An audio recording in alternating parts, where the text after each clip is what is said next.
computer or both, either or. Recording. Told you guys. Dude, Well, you're surprised that Arteta's pen and AI music.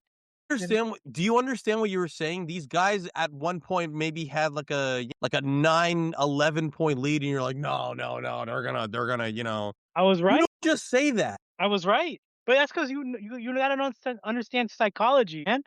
Mikel Arteta is a fucking loser. Like he just is, bro. Like he instills this loser mentality into these players. Every time they go into these big high pressure situations, they always capitulate. Always. And of course, every I year think it's the most predictable thing ever. In the run-in, they shrink while the other teams grow bolder and stronger. Happens every year. Mikel Arteta has like a 39% win percentage in April or something like that. It's just not. This is just who he is. Arsenal are about to complete the most historic bottle in the history of the Premier League. I still think they win the league. Nah. unfortunately for you guys, I think they're gonna win the league, but they did football a service because everybody had some shit to talk about. Because it seems like the whole world is rooting for All them to right. lose. I think I said consensus reality is expecting them to lose. This is what's going on. Listen, I don't think they're gonna blow away teams. I think it's probably most likely City is gonna drop either one of those games. It's gonna tie one of those games, and that's how they're gonna win. It's not like they're gonna do something extraordinary. But So City have City. No. They played the same amount of games. They have. Oh my bad. I thought they had a game in because today was the Burnley. As the Today, time of recording, the Burnley game happened. The Burnley win. yes. Today, yes. So, but Arsenal will play a game on Saturday against Newcastle at home. City won't be playing at the weekend. City don't play a Premier League game until May 4th, which is so. To be quite honest with you, Arsenal are going to play 2 more Premier League games before City play their next Premier League game. So Arsenal could be 6 points up when City play their next Premier League game. The game in hand the Man City have is Crystal Palace. That is what the game in hand is, quote unquote. Got it. Okay, so is the Palace away? No, actually, I believe it's Palace at home. Okay.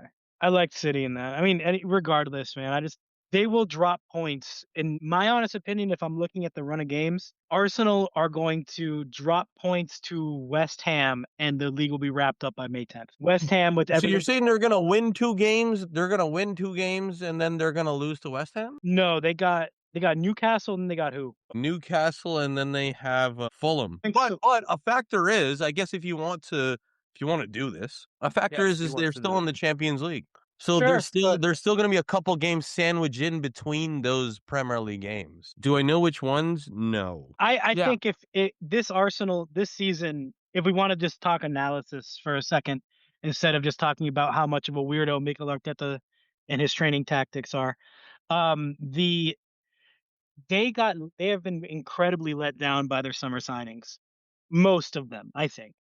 I think Zubamendi hasn't exactly lived. I mean, he's been good, but he hasn't exactly lived up to what they thought he would be. And wait. What exactly do you want Zubamendi to do? If your coach is a fucking over schematic kind of guy, you can't.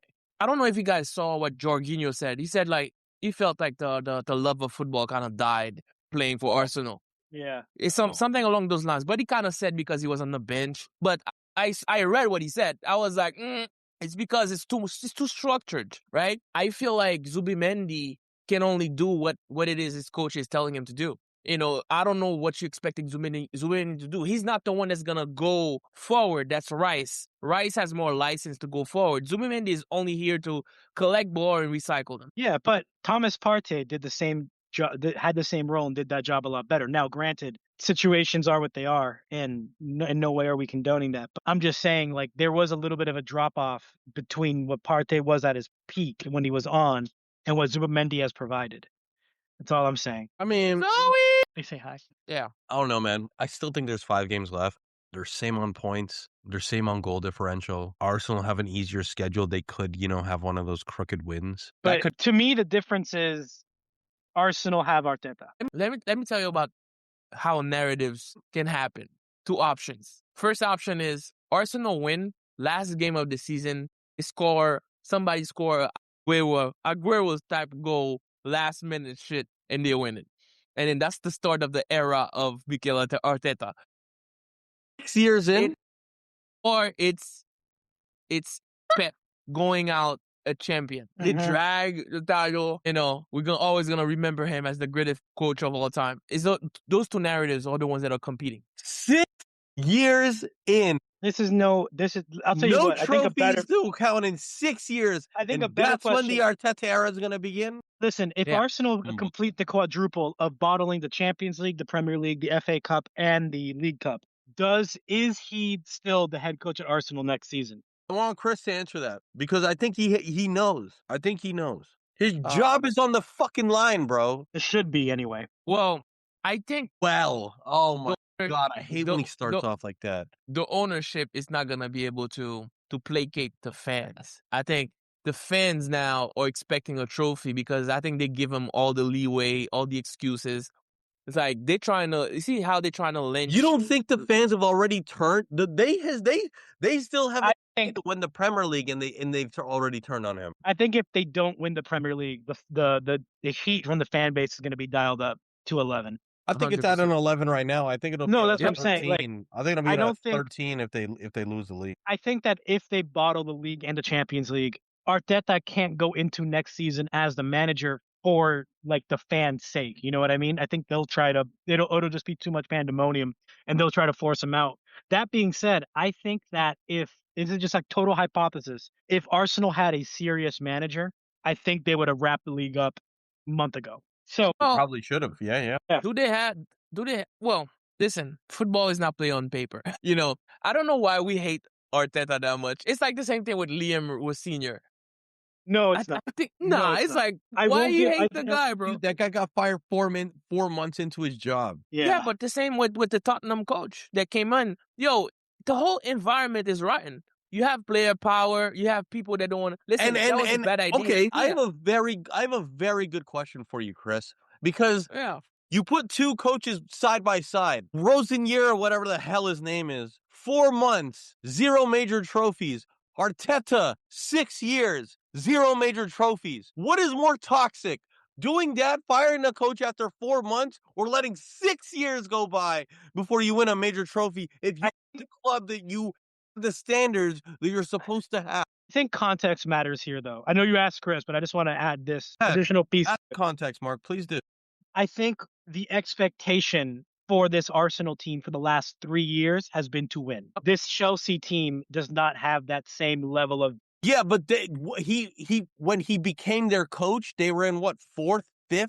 Like his job is to, and then he says shit like, I'm so sorry to be loud and like override you guys, but he says shit like the Champions League doesn't matter. The Champions League doesn't matter. Does it not matter for money, for signing players, for being able to put together the team you want? I think he's got such a small club mentality, and I can't believe they. Rosenior. We'll get to Rosenior in a second. Wait. We'll get to Rosenior back in a second, but go ahead, Chris. Let's finish with Arteta. So Arteta, the problem with Arteta is, I feel like he is not charming in the press conference. No, that's not the reason, man. No, blame the rain before. No, there is a lot of that too. The wind. No, there is a lot of that too. He's an awkward dude, right? But he can't. There's no excuse as a top 6 team. His fault. You think it's his fault that there's a video surfacing of them carrying around fucking pencils around in practice or whatever? Yeah. That's not his fault. I almost feel bad for him because they're just digging his somebody. You see, the thing with that though is that somebody's typing that shit. It's like somebody's like, look at this fucking clown, like, and they're doing this. You know what I mean? Go ahead, Mark. I actually think. Go ahead, Chris. Do you think he has lost the players? I think the message is starting to wear thin. Then there's that, and I want to add something else. Because I'm looking at the club in general, about their decisions on signings and stuff. There's a couple of signings where I felt like Liverpool should have pounced on, but apparently they know better than me. They sacrificed the season, that they made that decision, right? But Arsenal has been collecting mid-tier, almost good players. They need a bona fide killer. If I was them, I would sell almost like, a third of the team, third of mid-tier guys, just even if it's a sacrifice in bodies, but I get a killer. They should have went for Osimhen. Yeah. It's a budget team that should have went for Osimhen. They should have No. got a killer. You're right on the head, because what I was gonna say to follow up and to add to your point is I think that their transfer business the last few windows has really let them down. And what I mean by that is look at Arsenal versus City, perfect dichotomy of a situation that we can see on the pitch what happened, right? Arsenal signed Victor Gyökeres, Madueke, Eze, What? and Mosquera, right? Look at the players that City signed this season. Cherky and Eze are the same profile of player. Cherky cost half the price and he was sitting there. But Arsenal wanted Eze. If I'm looking at these signings and I'm looking at a Pep Guardiola or a championship team, these are not players that would be signed for that quality caliber of a team. We all saw Victor. I mean, at least I'll speak for myself in this situation. Right? I thought Victor Gyökeres was going to be We've seen Mark. Don't worry. Yeah, and then you guys kind of agreed. Nobody thought Madueke was going to be anything at this Arsenal team except the Arsenal fans hate that man. You know why they hate him? Because they dropped 50 mil to Chelsea to do nothing. Let me tell you the joke. We don't condone that, but I have to tell you what I read on Twitter about Madueke. Somebody said, when I look at Madueke, I think I understand racism. That's how bad he's been. That somebody's gonna go like, oh damn.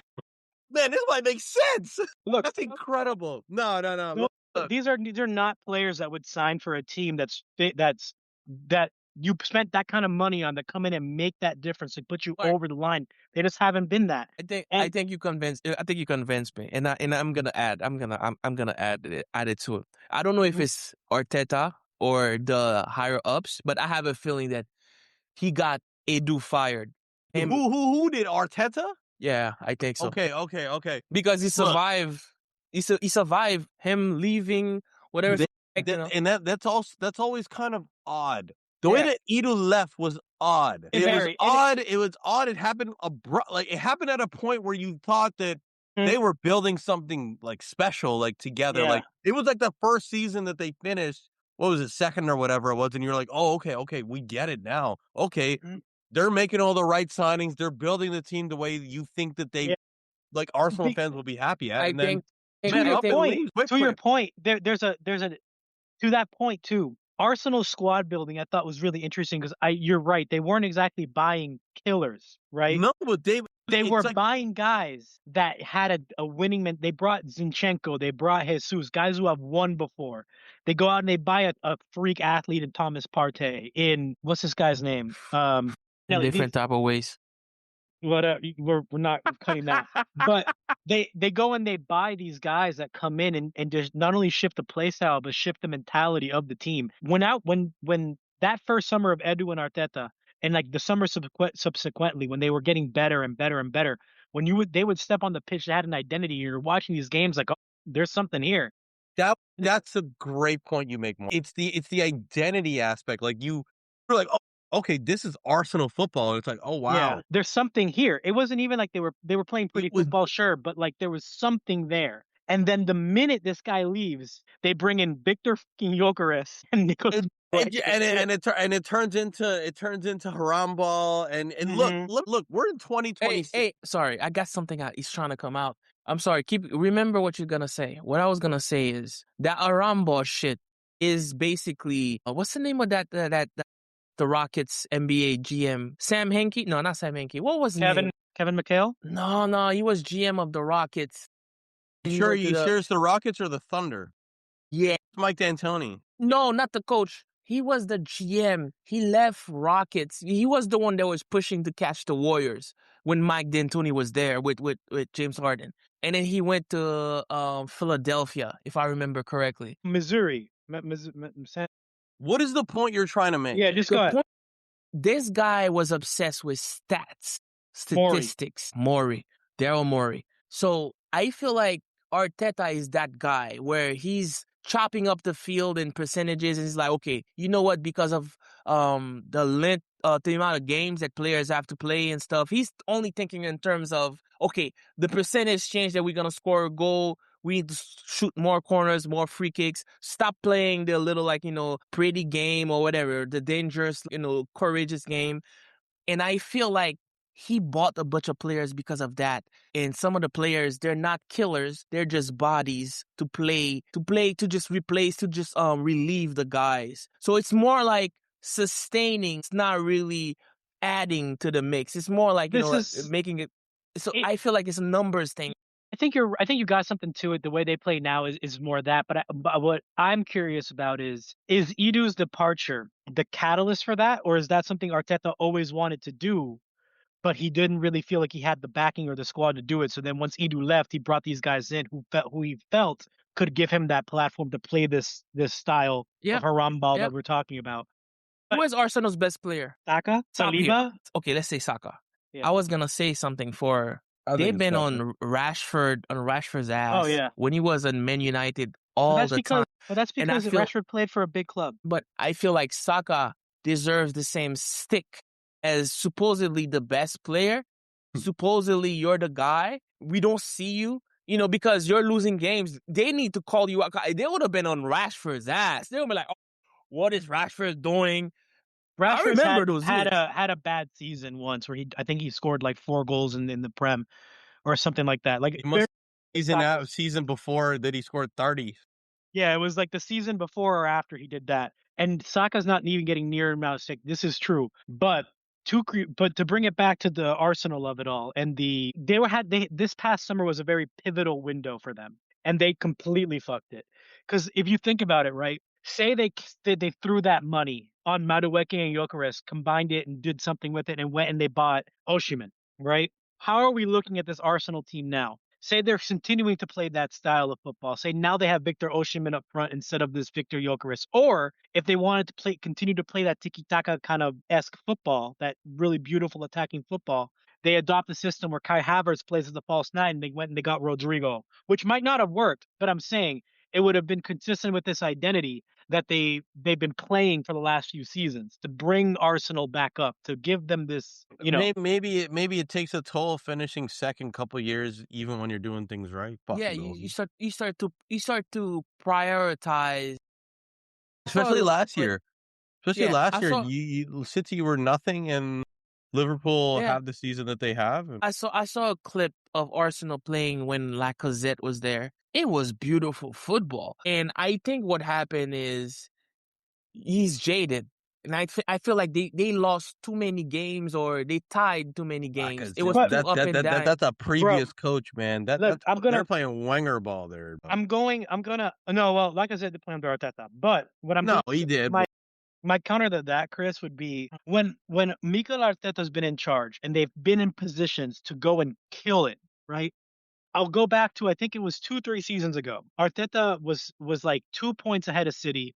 They had like maybe a few games left to go, and they goes into the Etihad, right? City had a couple players hurt. It was right for them to take it. If they go in there, they play their football, they win this game, they are in the driver's seat for the rest of the last, like, whatever amount of games it was to win the league, right? Instead of going in there and playing his normal expansive style when a City team that was limping, they parked the bus, they sat back, they played for a draw. What happened? They stumbled the next game, City take the league and don't look back. And that to me was like, oh, this guy can't do it. It was right there for him. And instead of going for it, even if you go for it and you lose, right? Or you go for it and you draw, it would have been the same outcome, but at least you would have given the players that kind of belief. We can go and do this. Maybe we're not there yet, but we're right there. And instead, he reined them in. They played very, very, very, very ultra defensive football, and it just kind of showed the mentality of the coach to me. And that's when I was like, oh, this guy's not it. And up until that point, I was like kind of worried about Arsenal doing something, and I have to listen to Roman and my cousin Brian forever. At that moment, I was like, oh, this guy's not it. These losses, I mean, we're in 2026. If this guy loses every title after being in every competition, the Aura loss is pretty bad, man. Listen, if you're never gonna find a coaching job at a top club, no, you know what? If he gets fired, I think if he leaves, if they win, if Arsenal loses, let's say they lose the Champions League, lose the Premier League, I think he's looking at Everton. He's looking at going back to Spain, Real Sociedad, or something like that, one of those clubs or something along those lines. Build your reputation. Yeah, exactly. Basically that, and then maybe you'll find yourself at a bigger club than that. But Bro, I mean, let me say something. The memification of football, bro, it's crazy. Because those memes can create a reputation for you that, makes you difficult to get a job. Because that, look at how Mark is talking and shit. That shit is gonna get clips, gonna get 5 other people agree with Mark. I Then really they're gonna hope so. perpetuate that shit online. That means And we then got you viral. have people making memes and shit. And then that shit, when you meeting with other teams, they're like, okay, what happened with Arsenal? Oh, it's like, unfortunately the players can get over the line. But what about the online is saying that, you you have a style that you don't have a style, whatever. So Do it's you like, their guys style is haram ball. It's literally against the Quran. do you guys think that he's like Chris asked a question earlier? I want to follow up on it and see what you guys think. Do you guys think he's lost the dressing room? No, I don't think he has. I think that the dressing room that they have around them has his adopted mentality. I think that they're. I think they're trying, man. I think sometimes, the voice is not reaching the players anymore. I think like he probably gave them too much information and he has them too wound up. He looks a guy that's too stressed, and it shows up. He is stressed Probably. though. No, but for real, like even before this season, like he's Yeah, he had a too lot. tight. He's been Yeah. second 4 years in a row. He came into the season with a lot of pressure, and that pressure Bro. he has let that affect him You- more You know what? than You know what aura is? Yeah. Those kids are saying aura, aura, aura. They are right. Sometimes when somebody can transmit confidence to you just by their demeanor, right? The coach That is what aura is, Chris. You Yeah. just defined in the most simplest of terms what aura is. So I feel like he does not have it. You know why I'm saying that? Look at the Amazon documentary. Him like, screaming whatever, bullshit, whatever. We're in I'm agreement. looking I'm at- saying he has none of it either. Right? So I feel like, yes, it might be in a point where like, but if he wins, he won't. all the sins are washed Hey, away. if he wins, he redeems his aura level and he's aura maxing if he wins a Premier League. Look at his reaction. For example, Erling Allen. Erling Allen comes, disrespects him, tell him some bullshit on the field. Stay humble. That's not disrespecting. That's called knowledge and advice. No, but look at his reaction. I'm gonna remember that for the rest of my life or for the rest of the season. Some bullshit like that. I'm like, bro. You know what Arne Slot would have said? It's players, No.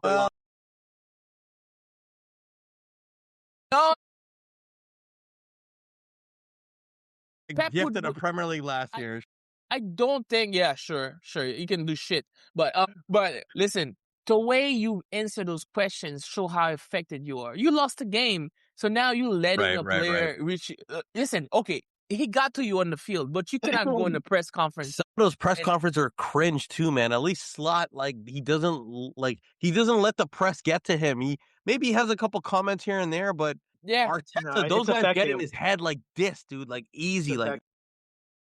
But yeah, I mean, I think it's going to be an interesting run into the season, and we all have our predictions. I mean, I just don't see this guy as someone who can deliver in these moments when the pressure's on. But we'll see what happens. Beat Burnley today and went level on points, so it's going to be a fun last few weeks. But we kind of alluded to it earlier, but I think we should get into it. Liam Rosenior out after 4 months in the Chelsea seat, in the Chelsea manager position. Who's running that club? I think it's a larger conversation because we all know the headlines, right? 7 managers since 2022. They spent $1.9 billion on this squad since Bluco took over. I think we have to look at this now and legitimately ask ourselves, are Chelsea still in that upper echelon of big clubs, right? Like, wait, no, man, they won the Champions League 5 years. They won the Champions League 5 years ago, dude. That was before Bluco. And they won the World Cup club. The Club World Cup. Club World Cup. They beat PSG. I know you can say whatever you want, but they did do it, right? So under Maresca, they kind of look like something. So there was some issue between Maresca and Chelsea. Chelsea is run like a business. They're trying to flip players. I think the emphasis on flipping players is what soured Maresca, because Maresca is like, hey, if you're a player, you might be injured, but that does not mean you can't play. So, but the Chelsea is looking at it. No, that's our assets. You're not gonna put our assets in danger. I think that was some of the clashes that they were having. Chelsea is more. They're a team that won the 2021 or 2022 Champions League. They won the 2025 Club World Cup. They won the 2025 Conference League. They're the first club ever to win all 5 major UEFA men's club competitions. Is it amazing to be playing in the Conference League and the Europa League? No, but they've won all of them. You know what I think it is? They win trophies. It's an organization that wins trophies. I think it's the curse of the 6. You're wondering like, what the fuck is that? The curse of the 6 is what they get for stealing number 6s from Liverpool. Fucking Caicedo. And Lavia. You know who else is suffering that? Arsenal. Fucking Zubi. Dooby. Where are you? Yeah, I mean, maybe. I don't know. I feel like this Blue Co is going to continue to, how do I put this? I think Chelsea are a very, very good cup team right now, if that makes sense. They can beat you when healthy. Yeah. They have a squad that can go into any stadium in the world I think and win a single game. Palmer probably needs to leave. He needs to decide where he's gonna go. If it's gonna be something like Liverpool, United. He's not going back. He's not going back to United, man. He says that there's nothing for him in Manchester. He's not going. He's happy that this coach is gone. Yeah, I don't think he leaves this season. What does he make a week? 200. They put him on some stupid length contract. The Iceman. Yeah. But Chelsea, what they are now is in danger of missing all of Europe next season. They're in 8th right now. Eighth right now, and they're for a club that has gotten in trouble with PSR issues before, that does look like a transfer ban was kind of in place. They're in 8th. They're in, and Brentford, Everton, and Sunderland can each jump them. I mean, even Fulham could jump them. They could. Yeah. Chelsea could very well be in 11th place by the weekend. Yeah, there's gonna be a conversation that the owner and stuff, who's running whatever, because I feel like Rosenior, for example, right? They're killing Rosenior, whatever. But I felt like Rosenior was comfortable in his job in France, in Strasbourg. They liked him over there. I remember the people over there were mad because Chelsea owns Strasbourg or whatever, not Chelsea. Yeah. They're part of the Blue Group or whatever. The Blue Cool Group, right? Yeah. So they were mad because they just plucked him. Basically, it's like, okay, you come over here. So if I'm Rosenior, obviously I'm gonna take the opportunity, right? So how much is he's making money after getting fired? How much money is he making? 24 million? No, it's apparently less than anticipated. There must have been a clause in his contract that people didn't know about. It's a lot less. Yeah, but listen, what I think the most interesting part about this is that now Brighton, sitting in 6th place, you just beat them a few days ago, is basically the club that Chelsea has plundered a lot of their talent from. And they have somehow consistent with their model and have proven how to kind of do this, right? So now they're flying high. They seem to be in the driver's seat for that 6th Europa League place. And Chelsea falling. In something else. Bournemouth in the Conference League. The club is run such a mercenary way. I don't know about the culture. Who is the leader on the locker room? Is it James? Is it the most senior outfield player that they've put out the last few weeks or a few games has been what's his Cucurella. Is it him? You know, it's so. But you're right. There does seem to be a void of leadership there. And then you fired the coach that won with those players. How do you think those players feel? Like, we went to war together. We won something, right?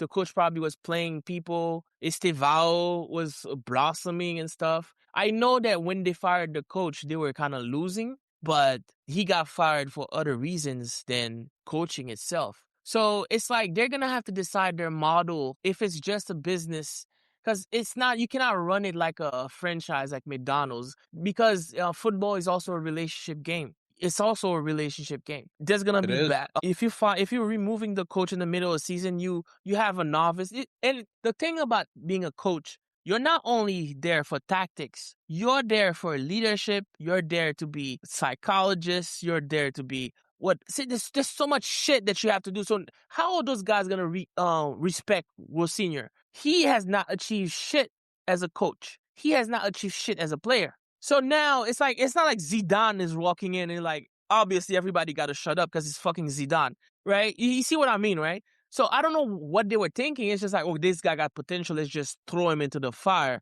right? It's like it's bonehead. It's bonehead. At least get somebody because I feel like they were putting him as a permanent choice. Prove it. But you cannot just drop me in the middle of the season. You probably should have got an interim coach. Yeah. Get an old guy. Go Roy Hodgson or what's his name?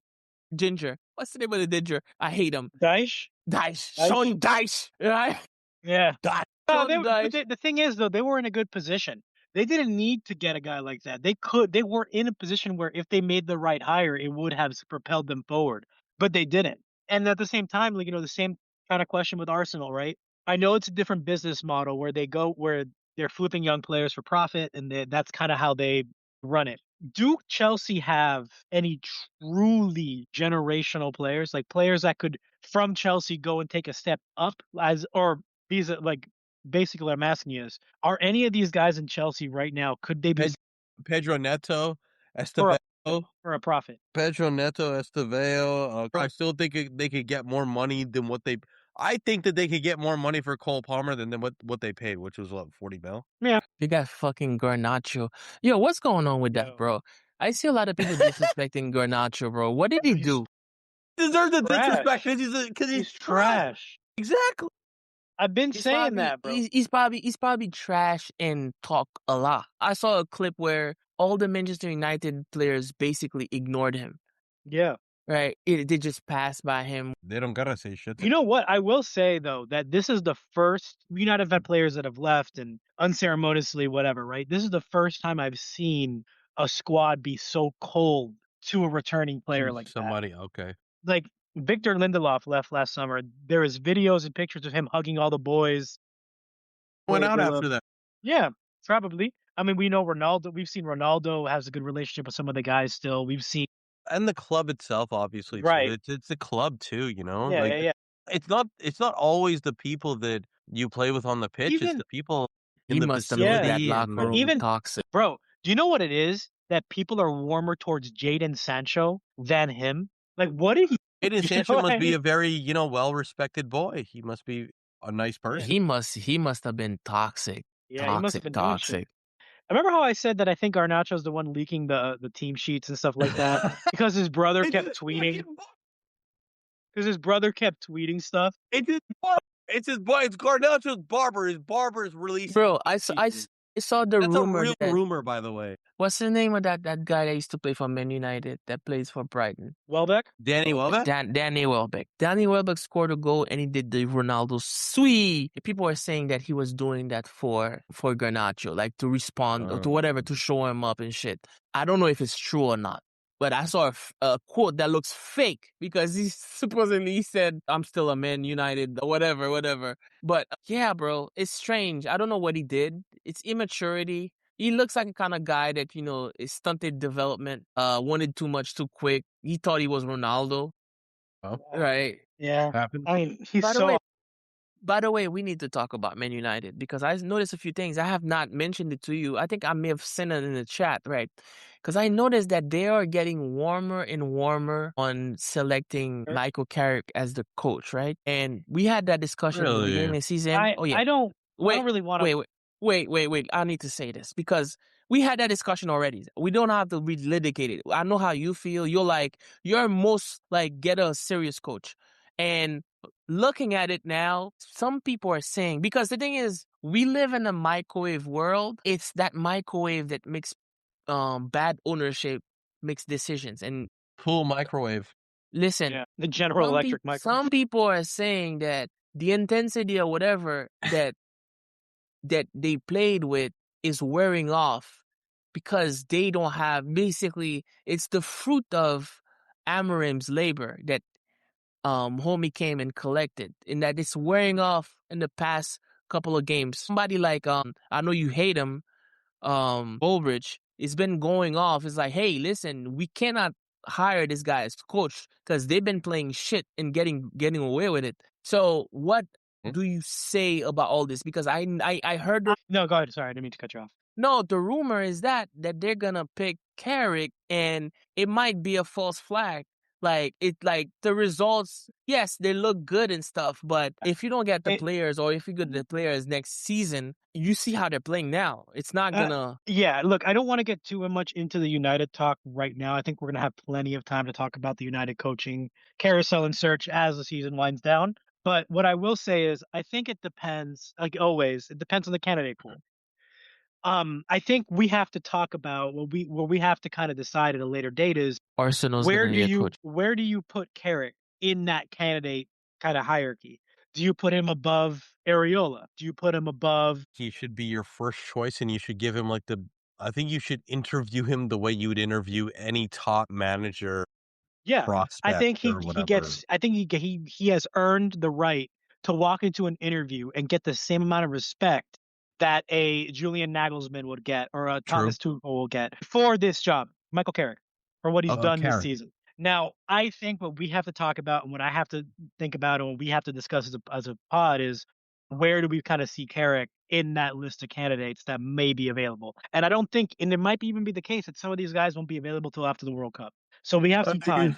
But I think it depends who's out there. I think it's like if Luis Enrique leaves and you got Iriola and you got Julian Nagelsmann and you got I don't know, name another up and coming like Marco Rose before he went to the Bournemouth. You know what I mean? Something like that or Kieran McKenna, who's always a name that's thrown around. Like where do we kind of see Carrick in that discussion? Because I think we can form an idea and an opinion on it. I mean, I have my reservations, and we can talk more about that again at a later date. I feel like you're gonna remember in the beginning of the season, I warned you guys that the same shit is gonna happen. That we're not United are gonna go on the run. They're gonna fire the coach, and they're gonna go on the run. Well, new coach syndrome, right? So, it and happens. once they do, and then they're gonna be such prisoners of the moment that they're gonna hire that coach for a long. This is not. Yes, but I will say, like, if I'm going to speak any positively about what Carrick has done, this is not flash in the pan, all a ball. The mood is just so much better now, so everyone's just playing freer. This is something more structured and sustainable. I think if you look at all, like I'm saying, when you compare it to times in the past where United have fallen in love with an interim manager, this is a lot more tactically sound than what we've seen in the past. And comparing it directly to Ole Gunnar Solskjaer. Remember, you are playing in one competition. No, that's it. And like I said it a few weeks ago too. That is my worry. Because if you notice, the games where United have had to do quicker turnarounds than a week, we've always looked ass. Or we come back from a long layoff, we look like ass. It's been kind of consistent, like from the beginning of his tenure. We might have squeaked out a result here and there, which is great, and that matters too. But there's definitely some warning signs, and I think we'll talk more about it. I think if you stick with Carrick, you should not probably aim for top 4 next season. You should give him the leeway of building the team and stuff, whatever. See, here's the problem. European football, maybe, but here's the problem. Anything under 8th. Go ahead, Mark. United have also the task this summer of rebuilding their midfield. Casemiro's going in that 6th position. We need 2 guys that can play there. That you're about to Nemanja Matic and Antonio Valencia are going to be leaving. They're about to give fuck off. They're about to give Maino. They're about to give Maino a contract. A new contract. Yeah, they should. Maino absolutely deserves. Whether or not that's wise, it is what it is. I think he's paying. His coming up. His contract is coming up. You needed to redo it anyway. But I think it's going to be really interesting because as you rebuild this midfield, right, you also have to look at the fact that Bruno Fernandes is going to be into his 30s. You know what I'm saying? Like he might not fit the age profile of the rest of the under team. contract? Is he under contract? Yeah. Okay. So then he'll play another year. He'll play another year. But what I'm trying to say is that like in this rebuild, right, our window to compete with Bruno is probably next season. And that's it. Maybe another one. But then you have to worry about replacing Bruno. So you see what I'm saying? Like there's there's a lot more squad issues. It's going to close. Windows closed. Yeah. Sorry, bro. No, I mean, look, He might break that record this year, though. He might break that record. He might break that record. But United have, it's going to be a very interesting summer for United. And I think we'll just leave it there. We'll talk about it more later. But do you guys want to mention the Liverpool-Everton game before we get out of here? The big rivalry that took place. Virgil van Lucky. Virgil van Dijk. It can be lucky when he scores all those like corners. I feel like at this point in time now, because that's like he is the player that they double team. Regardless of that, he still scores them. The thing is, his length and his strength. I think it is what it is. A lot of Liverpool fans expected Everton to win. They're First game in there. It was the first derby in the new Everton Stadium, and Virgil van Dijk cemented his name. 100-minute header, game-winning header in the new stadium, first derby. For rivalry's sakes, I know they enjoyed that. They needed some wins this season because they've been trapped. They've had a couple good wins, man. They've had a couple. Yeah, we talked about them last week, but let's not act like we belated them a lot. But let's not act like they haven't had some good games. And they got Palace this weekend. And then they got United the weekend after. That'll be a banger. Banger. You know what, Chris? You know what we talked? I'm glad Liverpool kind of secured that 5th spot because they got a bit of a rough end of the season. Dude, it's not secure. Have you seen this? Liverpool's last 5 games? No, I didn't see. Palace, United, Chelsea, Villa, Brentford. Chelsea, is it the same trash Chelsea with the new coach that they're about to hire? Yeah. If their heads is still there, that depends on if their heads is still there. So. It's not Chelsea. The Chelsea from Maresca was a Chelsea that I think I was scared of. So that one, regardless of, I don't think I'm afraid of that one. Villa is probably the one that you should be afraid of, but Liverpool beat Villa. Liverpool beat Villa 2-0, I think, in the beginning of the season. No. So it's like you got United too. United is United and Everton. It's always a game regardless of form. Because the fans care more. There's gonna be some eye pokes. There's gonna be some tackles, late tackles. Yep, dirty but not dirty. Maybe they'll be like, no, I didn't catch him, even though they got a whole fucking. But, listen, that goalkeeper that broke, he messed up Virgil van Dijk's ACL. Jordan Pickford. Jordan Pickford. Hey, that's a rivalry. That was for that. That win was for that. So before we get into our quick hits and get out of here, do you guys want to give our predictions for who finished at 6th? Official prediction for 6th place? I'm going Brighton, man. I think they have enough to get the job done. I truly do. Yeah, I think so too. He's the striker nobody wants to face, and they're the team nobody wants to face at the moment, really. 36-year-old Danny Welbeck. Freaked out, and I was like, shit, do we got to play Brighton one more time? And then I was relieved. He is a handful. It's physical. It's fast. He had a pretty decent career. It's a shame, whatever. It is what it is. United didn't want you, but you make your career, bro. You score a couple of goals, you make your money, and then that's it. It happened to Tammy Abraham, by the way. Your boy? You didn't see that, Chris? You didn't see that? That was going to be my first hit for you. He hit the game. He scored the game winner for Villa. In the 90 in extra time against Fulham. 4-3. Game winner. That's crazy. Yeah. He did he's back in the Premier League, and it looks like he's finding a little bit of a role for himself, and good for him. He's 28 now, which I was kind of surprised by. I kind of forgot he did the whole Besiktas thing. I knew he went to Roma for a while, but he went to Milan. He played for Milan. He went on loan. He went on loan to Milan. Yeah. He played for another team, Roma. He played for another team too. Something. He played for Besiktas in Turkey. Yeah, I forgot that kind of happened, but yeah. Hey, random question, but man, Besiktas, they've been on the down for some time now, or because we don't really hear about Besiktas anymore. Well, Mourinho went to try to revive them. And then he helped them get sent down. Thanks a lot. They fired him, and then when they asked him when he signed for the team in Portugal, Benfica. He said, well, that was not my level over there in Turkey. Injured a lot, but he's the GOAT, dude. That guy can play multiple positions. He's won 6 Premier Leagues. I don't think Champions League treble winner.